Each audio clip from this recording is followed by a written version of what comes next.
students, welcome to the OEC class. The last class we discussed about natural resources, importance of natural resources. This class we discussed the chapter number 2. First class we discussed the characteristics of Karnataka economy. Okay, natural resources, human resources in Karnataka. The place of Karnataka economy in India, we discussed the first class. Okay, what is the population rate at India? Karnataka is the 6th place in the India. Okay, today we discuss the second chapter, that is agriculture. ಒಂದನೇ ಅಧ್ಯಾಯದಲ್ಲಿ ನಾವು ಕರ್ನಾಟಕ ಆರ್ಥಿಕತೆಯ ಲಕ್ಷಣಗಳ ಬಗ್ಗೆ ಅಧ್ಯಯನ ಮಾಡಿದ್ವಿ, ಭಾರತದಲ್ಲಿ ಕರ್ನಾಟಕದ ಸ್ಥಾನಮಾನದ ಬಗ್ಗೆ ಅಧ್ಯಯನ ಮಾಡಿದ್ವಿ, ಹಾಗೂ ನೈಸರ್ಗಿಕ ಸಂಪನ್ಮೂಲಗಳ ಅರ್ಥ, ಪ್ರಕಾರ ಮತ್ತು ಮಹತ್ವದ ಬಗ್ಗೆ ಅಧ್ಯಯನ ಮಾಡಿದ್ವಿ. ಅದೇ ರೀತಿ ಮಾನವ ಸಂಪನ್ಮೂಲದ ಬಗ್ಗೆ ಕೂಡ ಅಧ್ಯಯನ ಮಾಡಿದ್ವಿ. ಇಲ್ಲಿ ಒಂದನೇ ಚಾಪ್ಟರ್ ಆಯಿತು, ಮುಕ್ತಾಯವಾಯಿತು. ಆಲ್ರೆಡಿ ಅಸೈನ್ಮೆಂಟ್ ಕೊಟ್ಟಿದ್ದೀನಿ. ಹೆಂಗೆ ಹೇಳ್ಕೊಂಡು ಹೋಗಿ ನಂಗೆ ಬರ್ಕೊಂಡು ಹೋಗ್ರಿ. ನಿಮ್ಗೆ ಆನ್ಸರ್ ಸಿಗ್ಲಿಕ್ಕಂದ್ರೆ ನಿಮ್ಗೆ ಆನ್ಸರ್ ಏನಾದ್ರು ಕೇಳಬೇಕು ಅನಿಸ್ತಂದ್ರೆ ಜಸ್ಟ್ ಕಾಲ್ ಮಾಡಿ, no problem. Today we discuss agriculture. Okay, wonderful concept, agricultural. Same as known, agriculture is backbone of Indian economy. Agriculture is backbone of Indian economy. Okay, the same thing, agriculture is also backbone of Karnataka economy. ಭಾರತದ ಬೆನ್ನೆಲುಬು ಕೃಷಿ ಹೆಂಗಿದೆಯಲ್ಲ, ಅದೇ ರೀತಿ ಕರ್ನಾಟಕದ ಆರ್ಥಿಕತೆಯ ಬೆನ್ನೆಲುಬು ಕೂಡ ಕೃಷಿಯೇ. The agriculture is the basic occupation in the oldest business in the world. It is one of the oldest. Okay, it is an old occupation in the world. Agriculture is one of the basic occupation. It is one of the oldest business in the world. The maximum people of Karnataka is depend upon agricultural sector. ಈ ಕೃಷಿ ವಲಯ, ಕೃಷಿಯು ಜಗತ್ತಿನ ಅಥವಾ ಕರ್ನಾಟಕದ ಒಂದು ಪುರಾತನ ಕಸಬುವಾಗಿದೆ. ಪುರಾತನ ಕಸಬು ಆಕ್ಯುಪೇಷನ್, ಕೆಲಸ, ಒಂದು ಪುರಾತನ ರೀತಿ ಕಸಬುವಾಗಿದೆ, ಅದು ಕೃಷಿ. ಇಲ್ಲಿ ಮ್ಯಾಕ್ಸಿಮಮ್ ಪೀಪಲ್, ಗರಿಷ್ಠ ಪ್ರಮಾಣದ ಜನರು ತಮ್ಮ ಜೀವನವನ್ನು ಈ ಕೃಷಿ ವಲಯದ ಮೇಲೆ ಕಟ್ಟಿಕೊಂಡಿದ್ದಾರೆ.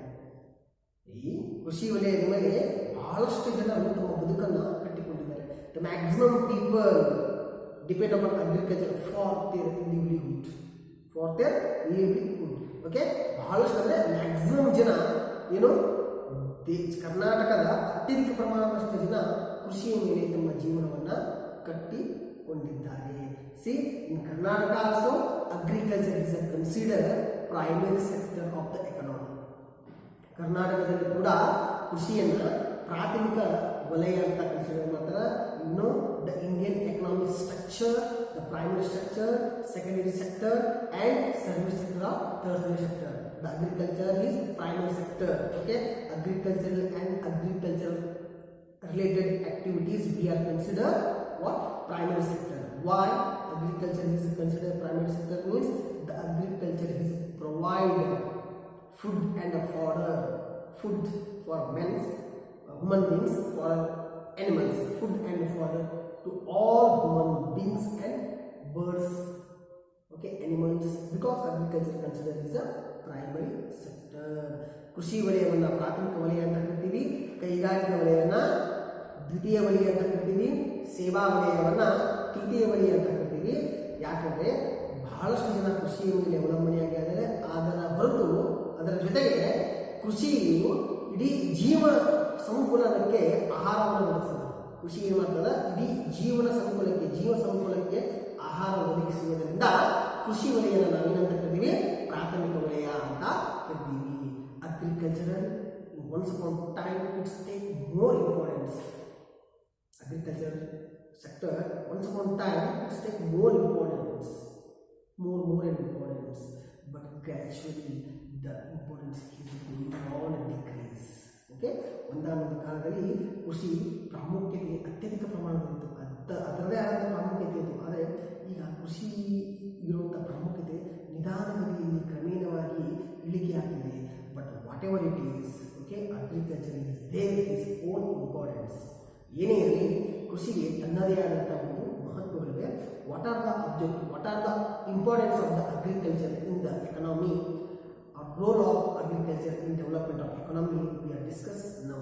ಏನೇ ಇರಲಿ ಕರ್ನಾಟಕದ ಆರ್ಥಿಕ ಅಭಿವೃದ್ಧಿಯಲ್ಲಿ ಕೃಷಿಯ ಪಾತ್ರದ ಬಗ್ಗೆ ಅಧ್ಯಯನ ಮಾಡೋಣ, ಅಥವಾ ಕೃಷಿಯ ಮಹತ್ವದ ಬಗ್ಗೆ ಈಗ ಅಧ್ಯಯನ ಮಾಡೋಣ.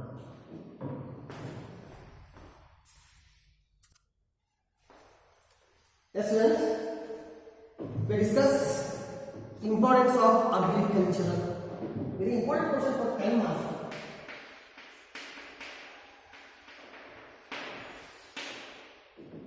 In your question paper pattern is change 2, 5, 10.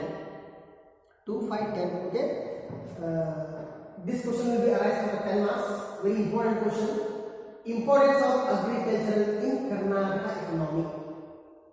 Importance of agriculture in Karnataka economy, or explain the significance of agricultural same, or what is the role of agriculture in Karnataka economy. There are 3 questions.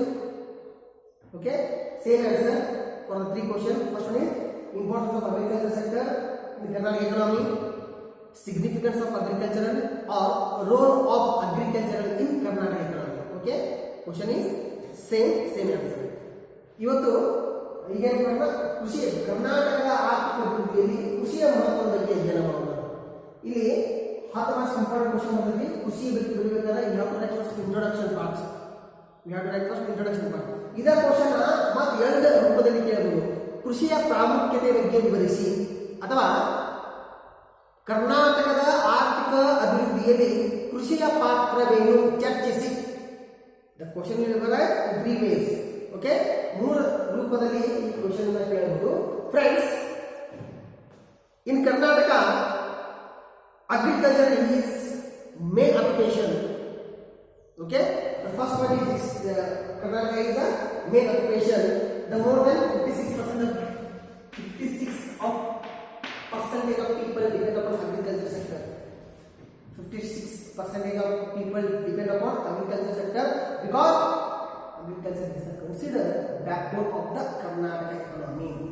ಕರ್ನಾಟಕದಲ್ಲಿ 56% ಹೆಚ್ಚು ಪ್ರತಿಶತ ಜನರು ಕೃಷಿಯನ್ನೇ ಅವಲಂಬಿಸಿದ್ದಾರೆ.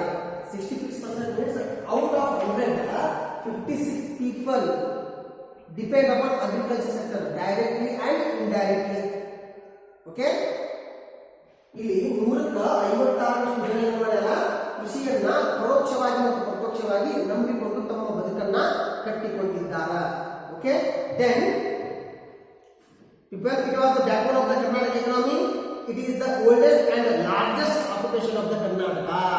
This is one of the oldest occupation and largest occupation of the Karnataka economy. ಕೃಷಿಯಲ್ಲಿ 56 ಜನರಷ್ಟು ಕೃಷಿಯ ಮೇಲೆ 56 ಜನ ಅವಲಂಬನೆ ಆಗಿದ್ದಾರೆ. ಇದು ಒಂದು ಪುರಾತನ ಕಸಬಾಗಿದೆ ಮತ್ತು ಇದು ಅತ್ಯಧಿಕ ಪ್ರಮಾಣ ಹೊಂದಿರುವಂತಹ ವಲಯವಾಗಿದೆ. First important start. First one is greater share in the state income. That is important. Greater share in the income. Share in the state income. One is ರಾಜ್ಯಾದಾಯದಲ್ಲಿ ದೊಡ್ಡ ಪಾಲು. ರಾಜ್ಯದ ಆದಾಯದಲ್ಲಿ ಕೃಷಿಯ ದೊಡ್ಡ ಪಾಲು. ರಾಜ್ಯಾದಾಯದಲ್ಲಿ ಕೃಷಿಯ ದೊಡ್ಡ ಪಾಲು. Friends, the agriculture is contributing 11% of state income. Now is at present it is contributing 11%. 100 rupees, among the 100 rupees, 11 rupees come from the agriculture sector. Contributing means 100 रुपए है, इस 100 रुपए में 11 रुपए किधर से आ रहा है?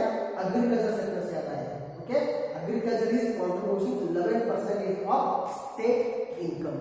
Okay, it was before independence, before 1947, the contribution of agriculture sector is more than 60%.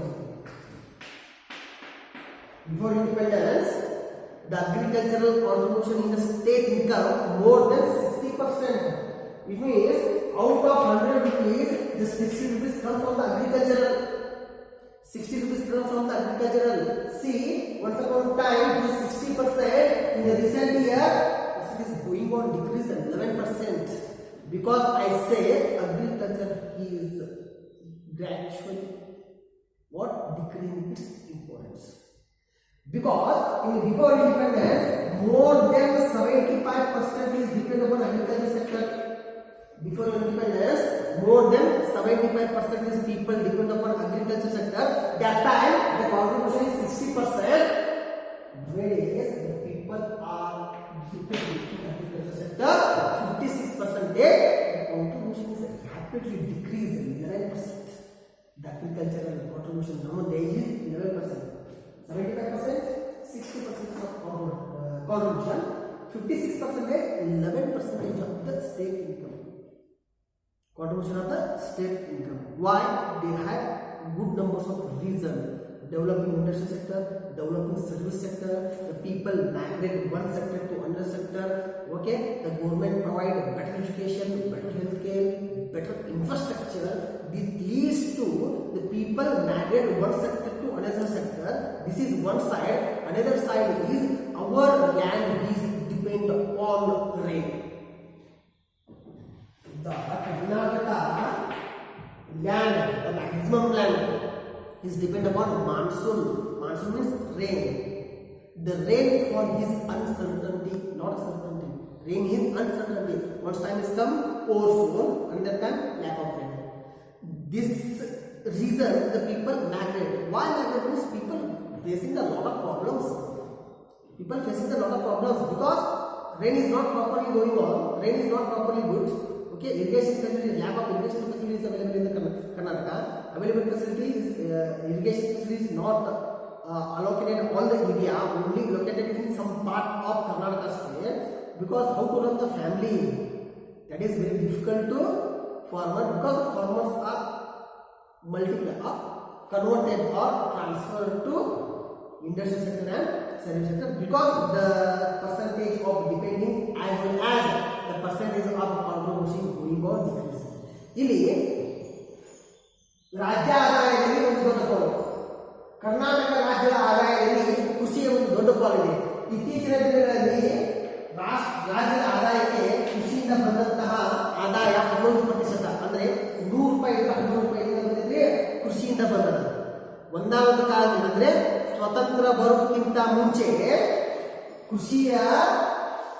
ಕೃಷಿಯಿಂದ ಬರುವಂತಹ ರಾಜ್ಯದ ಆದಾಯ 60% ಇತ್ತು. ಅಂದ್ರೆ 100 ರೂಪಾಯಿದಾಗ 60 ರೂಪಾಯಿ ಸ್ವಾತಂತ್ರ್ಯ ಬರೋಕ್ಕಿಂತ ಮುಂಚೆ ಎಲ್ಲಿಂದ ಬರ್ತಿತ್ತಂದ್ರೆ ಗೌರ್ಮೆಂಟ್ ಕೃಷಿಯಿಂದ ಬರ್ತಿತ್ತು. ಇವತ್ತಿನ ದಿನಮಾನಗಳಲ್ಲಿ 11% ಬರಕತ್ತದ. ಕಾರಣ ಇಷ್ಟೇ, ಸ್ವತಂತ್ರ ಪೂರ್ವದಲ್ಲಿ ಕೃಷಿಯ ಮೇಲೆ 75% ಜಾಸ್ತಿ ಜನ ಅವಲಂಬನೆಯಾಗಿದ್ರು. ಈಗ 56% ಜನ ಅವಲಂಬನೆ ಆಗ್ಯಾರ. ಅದಕ್ಕೆ ಏನಾದ್ರೆ ಡಿಪೆಂಡೆನ್ಸಿನೂ ಕಡಿಮೆ ಆಯ್ತು ಮತ್ತು ರಾಜ್ಯದ ಆದಾಯ ಕೊಡುಗೆ ಅತ್ಯಂತ ಕಡಿಮೆ ಪ್ರಮಾಣದಲ್ಲಿ ಇಳಿಕೆಯಾಗಿದೆ, ಭಾಳ ಇಳಿಕೆಯಾಗಿದೆ. 60% ಇದ್ರೆ 40%. ಕಾರಣ ಇಷ್ಟೇ, ನಮ್ಮ ಭೂಮಿ ಕೇವಲ ಮಳೆಯನ್ನೇ ಆಧಾರಿತವಾಗಿದೆ. ಕರ್ನಾಟಕದ ಭೂಮಿ ಕೇವಲ ಏನಾಗೈತಿ, ಮಳೆಯ ಮೇಲೆ ಜಾಸ್ತಿ ಅವಲಂಬನೆಯಾಗೈತಿ. ಡ್ಯಾಮ್ಗಳು ಇದ್ದಿದ್ದು ಕೇವಲ ಒಂದು ಪ್ರದೇಶಕ್ಕೆ ಮಾತ್ರ ಸೀಮಿತವಾಗ್ಯಾವ.